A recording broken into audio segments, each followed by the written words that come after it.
jeegaan baad maqasheen meelaha soke jeegaan diineed cidna laga qarin ma cidna lagala dhuuman ma cidna lagala gaban ma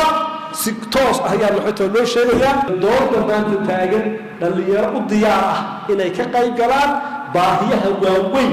ee damiirka dadkooda iyo dhalinyaradooda ka guuxayana u diyaar inay maxay ka jawaabaan biidnillaahi tabaaraka wa tacaala maanta khudbadii jimcaha waalidii idinku iri war hawshaasaan maxay wadnaa waxaana u shicaar ah wa arsalnaahu ilaa 100,000 aw yaziiduun hadafku waxa weeye 100,000 inaan gaadhno 100,000 oo qof oo xubin ah oo arday ah oo manhajkan aaminsan oo kartidan aaminsan qaranka oo idin maxay tolay jooga asaas inay u noqdaan biidnillaahi cidna laga qarin ma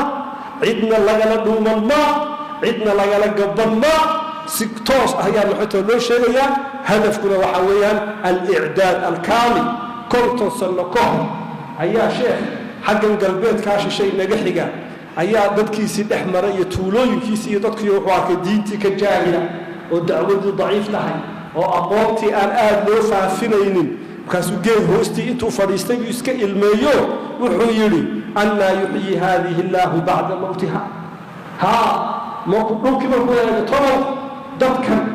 yaa u soo bixin doono oo markaasuu goostuu yidhi dacwad iyo diin ilaahay baan ka shaqayn doonaa inay ku dhex faafto geed hoostii buu keligii fadhiistay 2 arday ayaa ugu yimid 50 sano ka hor hadafkiisuna wuxuu ahaa inuu culamo iyo fuqaha iyo muxadisiin iyo mufasiriin uu soo saaro ilaahayba u xaqiijiyo waa kuwa maanta 2 ardaydiisii ardayday u sii dhigeen hargeysa inoogu yimid sheekh mawlid qorane iyo sheekh bashiir waa xertii iyo ardaydii sheekh Khalid sheegay imika sheekh Abdulqaadir sheekh Ibrahim sheekh Abdisamad Xaaji Barakaat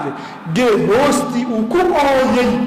dhulkan dacwad iyo diin ilaahay u baahan yahay 50 sano ka hor la bilaabay faafin dacwadeed ilaa ay maanta halkaa inaga inoogu timid inaynu manhaajkii nawawi iyo irshaadkii imaam ibn al-Maqarri aynu xertiisii aynu maxay ka qaadano dabkii shidan baa dabka u sudhaa geedkaynu isku xidhaynaa jeegaan baad maqasheen meelaha soke jeegaan diineed ayaa isku xidhanaa oo meel walba ku xidhan ayaa caasimad qur'aani oo hadiis ah midna waa idinku bishaaraynaya hadda waa kaasoo waxa idin dhammaan raba labadii kitaab baa idin dhammaan raba xaflad weyn baa ku xigta oo xataa calaamiskeedana tan waa iska engegay mid yar oo calaamiso oo raad leh ayaa idin soo socota bishaaraysta haray kitaabkii manhaajkuna waa inoo dhammaanaya irshaadkiina waa inoo gabogabo waxaan idinku bishaaraynaan idin sheegayaa waxaa ku xiga دورة سنة رسول الله صلى الله عليه وسلم صحيح بخاري صحيح مسلم أبي داود سنن كيسي الترمذي ابن ماجه النسائي لحذي بهالكا فردنا بالله إذن كل قدونا بإذن الله تبارك وتعالى طوام برود إلا نبي طوام برود انت ودنا حيسا إن شاء الله تعالى ابن خلدون يكو حديث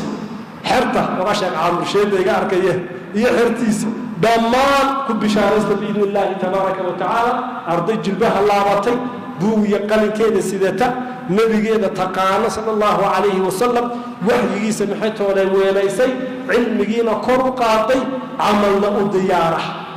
علم إيا عمل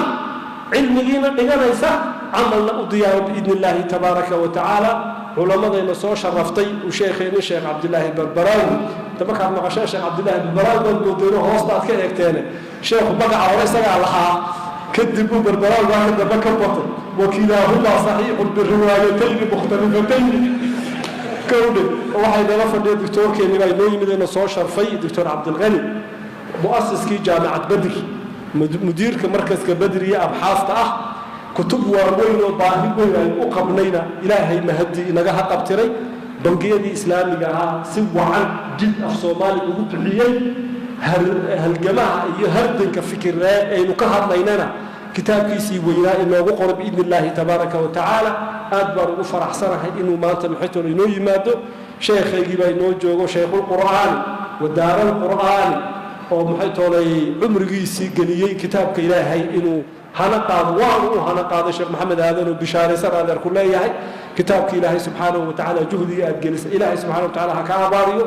وحكذلك إن لفظيا إنجنير علي وديسقوا حل كان سومالي لا دواسك أو رايد أبناء الصحوة الإسلامية ورجي هرق يسقوا محيط رأها ما تنحبوا الحياة دبل وحنا نصعد الدورات كان قبلنا يا علماء يقولون تذكر وحنا قصيو أنا نقدر انطبح علماء حنا نقدر سو دويت علماء حنا نقدر وأتي روحي شيء ويبيع له شيء وصلى الله وسلم وبارك على سيدنا محمد جزاكم الله خيرا دكتور كيدي باي نو فدي حق بدخوان اللوي دكتور مبارك sidoo kitaabka u soo bandhigay ana yaabo yiri war kitaabka waxaas ku qorna ya subidin ma jirin hargeysa hebel baa yaabay waa yaabay warqadka ma akhrinayo oo meelkana eegayo haddana wixii ay isku akhriyeen la qabaynayeen kelmad ku dhaftii naga baxday ayuu siiyay sahla xididka bidixi naga siiyay jazaakallahu alf khayr waxa ku jira mushidkeena iyo sheekh Ahmed Nuur oo ku guuleystay kitaabkii gebigiisa inuu tarjumo kitaabkii waa idin soo baxaya khalaas biidnillaahi tabaaraka wa taala waa soo baxaya sababta af Soomaali maxay ku qoran waana ardaydii jaamacad qarn ka qalin jabisay qaybta